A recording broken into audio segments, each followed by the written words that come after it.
एक बार एक गांव में एक विधवा स्त्री रहती थी, जिसके दो पुत्र थे। बड़े पुत्र का नाम धर्मनंद था और छोटे पुत्र का नाम रघुनंद। धर्मनंद बचपन से ही धार्मिक विचारों वाला, सत्यवादी और भगवान का भक्त था। वहीं रघुनंद स्वभाव से ही चंचल और दुष्ट था। माँ ने दोनों को समान प्रेम और देखभाल से पाला, लेकिन दोनों के स्वभाव में बड़ा अंतर था।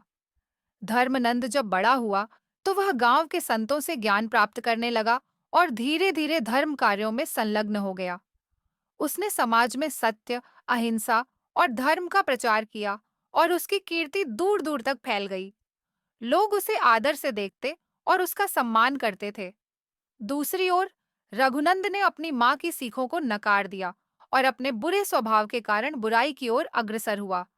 उसने चोरी करना शुरू किया, झूठ बोलना और शराब और जुआ जैसी बुरी आदतों में पड़ गया। समय के साथ वह इतना बिगड़ गया कि उसने अपनी ही माँ की हत्या कर दी, जो उसे रोकने की कोशिश कर रही थी। माँ के मरने के बाद भी उसकी आत्मा को चैन नहीं मिला और वह वेश्याओं के पास जाने लगा। एक दिन रघुनंद को जंगल में एक विषैला सांप काट लेता है और उसकी वहीं मृत्यु हो जाती है। यमदूत उसे यमलोक ले जाते हैं, जहां उसके पापों का हिसाब लिया जाता है। यमराज उसे उसके बुरे कर्मों के कारण नरक में भेजते हैं और फिर उसे पिशाच योनि में जन्म लेने का श्राप देते हैं।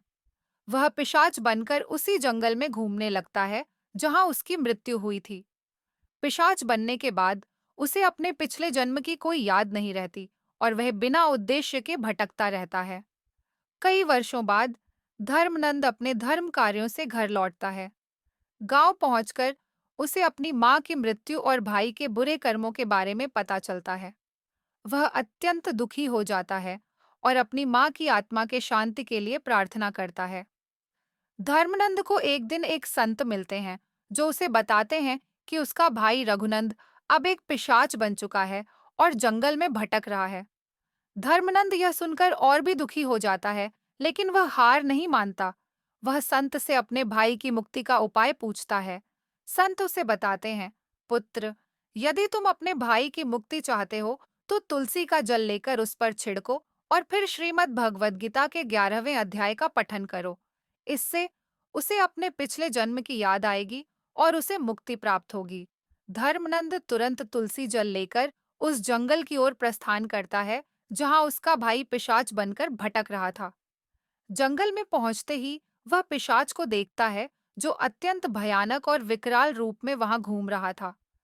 धर्मनंद ने हिम्मत जुटाई और अपने भाई को पुकारा, रघुनंद, मैं तुम्हारा भाई हूं, मैं तुम्हें मुक्ति दिलाने आया हूं। लेकिन पिशाच को अपने पूर्व जन्म की कोई याद नहीं थी। वह दहाड़ता हुआ बोला, तू कौन है? मुझे क्यों पुकार रहा है?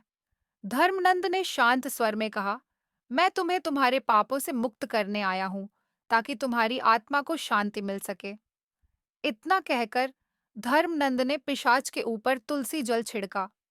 जैसे ही तुलसी जल उसके शरीर पर पड़ा, पिशाच का विकराल रूप धीरे धीरे शांत होने लगा और उसे अपने पूर्व जन्म की सारी बातें याद आने लगीं।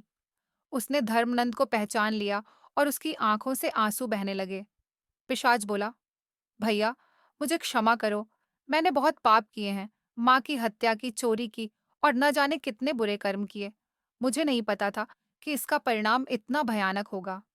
धर्मनंद ने भाई को गले लगाते हुए कहा, भाई, तुमने जो किया वह अक्षम्य है, लेकिन मैं तुम्हें मुक्ति दिलाने के लिए यहाँ आया हूँ। भगवान का स्मरण करो और मेरे साथ गीता के 11वें अध्याय का पाठ करो। धर्मनंद ने पिशाच के साथ मिलकर गीता के 11वें अध्याय का पठन किया। जैसे ही अध्याय का पठन समाप्त हुआ, पिशाच का शरीर प्रकाश से भर गया और उसकी आत्मा को मुक्ति प्राप्त हो गई। उसने धर्मनंद को प्रणाम किया और फिर अदृश्य हो गया। धर्मनंद ने उस स्थान पर मां के लिए प्रार्थना की और संतुष्ट होकर गांव लौट आया। उसने अपने जीवन का शेष भाग धार्मिक कार्यों में बिताया और उसके द्वारा किए गए कार्यों की चर्चा सदियों तक होती रही।